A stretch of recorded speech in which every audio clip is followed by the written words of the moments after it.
Listen, I'm back on here and I'm live because it came to my attention yesterday or last night that in me telling you guys about what happened when my software was stolen 10 years ago. In the process of me telling you guys that story, the mic went out on me. And so here I am, and it went out apparently right at the part where I was talking about what the head developer said. So I came back today because I want to finish out that story and let you guys know what happened after I was able to divulge the rest of the information concerning the new software that I'm having developed to my developers, my development team, and it's for developers. Um, so listen, the head developer at that point, once I, got the NDA signed, and I hope my video is stable because it feels like it's jumping, and I think it is jumping. But once I got the NDA signed, my developer said that this was an idea that they had not seen before, and she was completely and utterly in agreement with why I needed to make them sign an NDA before I divulged any information. But here's the kicker, you guys. I still haven't even given them the full functionality of the software. I hope this video is not as bad as it seems like it's going to be. Oh God, what is that? Okay, I'm messing with something. Let me just leave it alone. I hope it's not as bad because of the stable. But yeah, so she hadn't seen anything like this. Everybody on the team confirmed that they had they thought it was a really good idea. They have been developing software for over 12 years. They do a lot of work. Um, Stateside here, and my team is not stateside, for those of you who may be wondering. Um, but they do a lot of work stateside, and they work for some major companies. I have seen some of the programs that they have developed, and I even am familiar with, know, and use some of the applications that this particular team has worked on. So I'm very pleased with the team that I have put in place, and I'm excited to see the work that they are going to produce for me. But here's a good thing I wanted to talk about. One of the things that I did before I even released my technology and my software to my team, I had already pre-built a prototype of the software. Good morning, cool guy. Thanks for hopping on. Good morning, Bentley. Thanks for hopping on. So yeah, I had already coded my own software. I had developed what I knew to develop. Um, I had enough to give them so they could see the direction that I was going. I really had fully developed the entire project before I handed it over to my team. And I handed it over. I know some of you may be wondering, well, why did you get a development team if you've already created the app, created the SaaS program? Why did you bring in a team? Well, I brought in a team because I was not comfortable and confident with what I did because I'm not a developer. I took some classes in college, enough to let me be able to do what I did, but not enough to where I was comfortable. And I feel like this is something I can bring to market and bring to the world and put on a platform that is accessible to the world. So what I did was I went to the experts. I gave them what I had, showed them where I was going, told them what I was not satisfied with in the creation that I had done, and told them what I needed, to change. There were certain things that I just don't have the knowledge to do and to correct. There were bugs I know in the program, and I could not figure out how to fix those. And so I figured, now is the time that I need to bring in a team of people who do this every day. They eat, sleep, and breathe development. They eat, sleep, and breathe coding. They know how to develop the front end and the back end um, of the software, of the program or the application, and they can do it with ease, and they can give me something that I can actually present to the world, especially because one thing I can say is in any business that I've established and built, I have always brought investors in. And when I present to investors, I want to be able to present something to them that they can see and they can feel like, okay, this is something I can get behind. This is something I can put my money behind. I'm hoping that my mic is going well and it's not an issue today with the sound. Again, I'm redoing this because the sound went out on yesterday's live.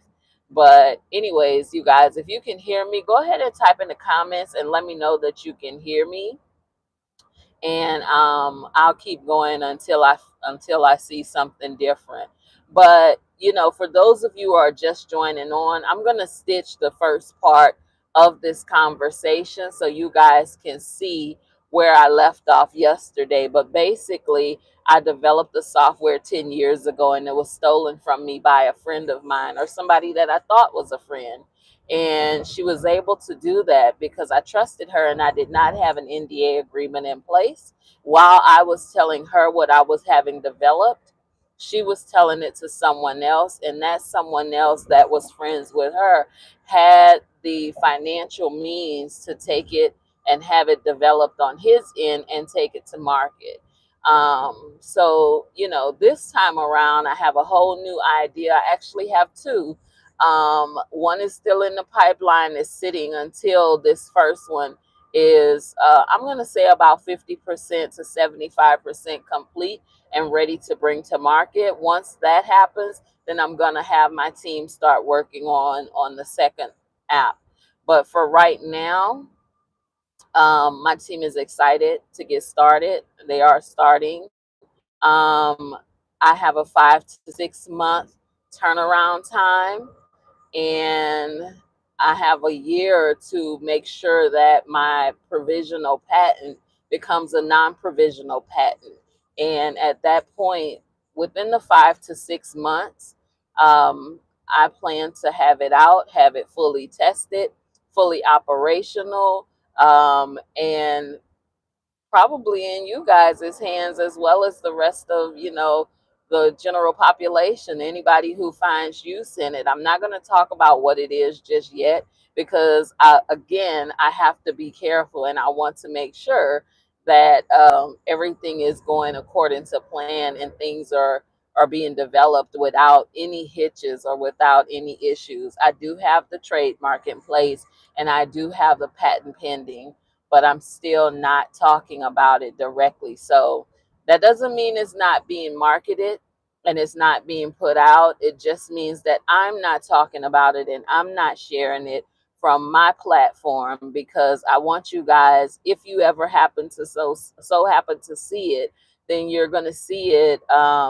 just out in the world and not from me, and you're not going to even know, oh, that's what she was talking about. So that's the way that I'm handling this particular venture. I'm excited. I can say that I'm also considering bringing on two co-founders. I know that as this comes out and it gets developed, I'm going to need a team. And so I'm considering bringing in two co-founders and allowing those two co-founders to build up a team of 4 for each one of them, so we could have a full team of 12 individuals working um, on this venture. Hey, you guys, thanks for hopping on. Um, so yeah, that's where I am right now with my software application, a new service that's coming out, and that's literally going to change and impact the way a lot of people are doing everyday things that they already do. I can't, that's as much as I can divulge. but I'm looking for co-founders. I made a post on my Facebook and I was looking for, anybody who does software or app development, web development, those types of things. And I got a lot of hits, but those hits were people who they just want to create a quick app and go. And I'm not looking for that. I'm looking very specifically for somebody who can put some skin in the game and who knows um, certain areas of business and who can help not only financially but with some sweat equity and come in. I am willing to offer equity at the startup stages here, but it's just a matter of coming across the right people, the right team, building the right team. Right now, um, it's a high likelihood or a high opportunity for someone to come in and become a part of this new service because I'm still at the ground level and it's not fully complete. But once I get to a certain point, I know that it'll be less equity involved because it will have already been done.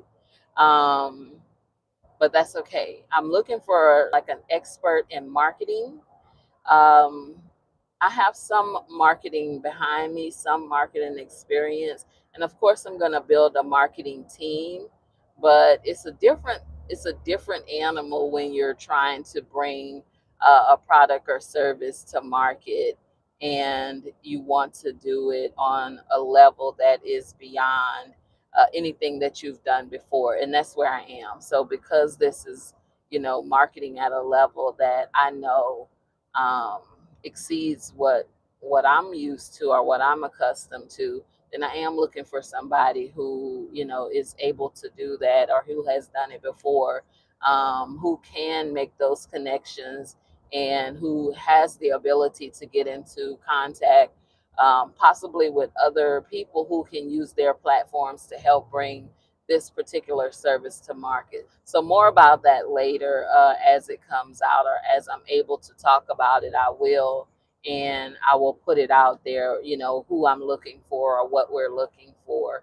Um, so yeah, that was the conversation that was cut off yesterday with the sound.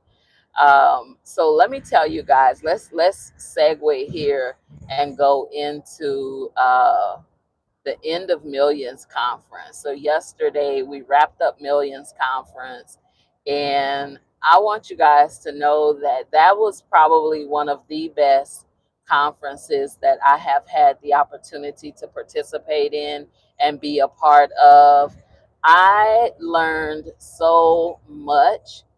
And I was so much was confirmed in me that I already knew, but I just did not have, I guess I would call it, I needed the confirmation. Sometimes you know something, but you're not making a move on it because you don't have the confirmation that you would generally look for or that you need to move forward. And so in this conference, Millions Conference is a conference that I participated in. It's designed for entrepreneurs who are looking to scale and grow their businesses in partnership with God. And so I had the opportunity to participate in Millions Conference and be a student of, a mentee and sit and learn from people who have already done it and who are currently doing it. And when I tell you guys, there were so many gems that were dropped. Yesterday, I gave you guys 3 of my takeaways from day 1. And you know, if you go back and watch that video, you'll see what those takeaways were. But from day 2, I'm going to tell you one of the takeaways I got, or one of the things I was reassured about, was going live. Just something as simple as going live. It's something that I do, but I don't do it to the level that I should do it, and I don't do it for the time that I should do it. So now I am working on creating and getting back into long form. I have not done long form lives or videos since the Periscope days. And there's a reason for that. There's a reason that I have not done long form since the Periscope days. Um, I'm going to tell you guys why. So, Periscope for me was 8, 9 years ago almost. And I was heavy on Periscope every day. Every day I was going live. I was talking, telling everybody, tap that screen if you can hear me. Tap that screen if this is resonating with you. I was doing that. I was the Periscope person. And then one day, life happened and I had a stroke. And in having that stroke, it stole something from me. It stole my confidence. It instilled a fear in me that I didn't want to talk in front of people anymore. Why? Because I was afraid that I would have a stroke in front of people on live. That was like always a big fear of mine after my initial stroke and during the Periscope days. And so I think it stunted my growth. I think that it put enough fear in me that I decided, you know what, I'm going to get on and I'll post videos, but only after I'm able to see them, and review them and make sure that I'm not going like off of what I'm supposed to be talking, about. So I stopped. I literally just froze in time and I watched it pass me by. And I know a lot of people don't realize that. Thank you for saying you like my glasses. Thank you so much. I get compliments on these frames all the time. And so to the point to where I'm going to go back and get the exact same frames. But back to what I was saying, I stopped and I decided, you know what, I'm not going to go live anymore because I don't want to, something to happen on live while I'm talking. But let me tell you guys something about fear. If you don't already know this, you're going to hear it today. Fear will paralyze you. Fear will literally paralyze you. And not only will it paralyze you, but it will steal your purpose. It will steal your vision. It will steal your growth. It will steal your success. It will literally take everything from you that is already designed and intended and set out for you. So if you guys have something that you're supposed to be doing and you're trying to figure out how do I move forward, or you've made up in your mind that you just can't move forward, you don't know how to move forward, I'm telling you that's fear and you have to overcome it. If you don't overcome it, then you're losing out on literally what you're supposed to have. And that's not what you want. You want to go out there and get and reclaim everything that is already set out and designed for you. Don't let fear stop you. That's fear of people, fear of success. A lot of people are afraid of success. A lot of people are afraid of going to a place that they've never been before and they don't know if they'll be able to handle it, right? Don't let your fear of what other people will say stop you. Don't let your fear of whether or not you're going to succeed stop you. Just move forward and do whatever it is you have to do. And one thing that I always say is you are successful as long as you have accomplished the task and the goal that you've set out to accomplish. Um, Even if it doesn't turn out the way that you want it to turn out. But as long as you can say, you know what, I tried, then to me, you're successful because there are so many people who won't even take the first step and try. So if you take that first step and you try, then you are already successful. You just don't know it and you just need that reassurance. But I'm giving it to you right now. If you're looking for permission and you're looking for reassurance, then let me authorize you to move forward and allow me to reassure you and let you know that you've got it and you have already succeeded. Thank you for hopping on, Alexis. You have a good day as well. So yeah, that's what I wanted to share with you guys. Believe me, it took me 10 years to come to this second application because of fear. Like, I was literally scared somebody will take what I have, and I put in all this money on the first one. I put in 50,000. I put in all this money, and then somebody's going to come behind and take it from me. So I just couldn't move forward. But now, you know, I wish somebody would try it, because if somebody tries it and they succeed, I'm coming back with my trademark and with my patent and saying, yeah, you owe me because this is mine. I already had it. It's already secured, but since you even dared try it, now you got to run me my money. It's just as simple as that. And that's why it's important for you to protect yourself. And that's why it's important for you not to be afraid. Don't be afraid to take the steps that you need to take in order to cover yourself and in order to move forward. Okay? So, yeah, that's what I want to say to you guys today. I'm going to hop off. I may come back on a little later. But for right now, I'm going to hop off. And I wish you guys have a great Monday. Happy Labor Day to everybody who is experiencing Labor Day today. I'll talk to you guys later. Bye.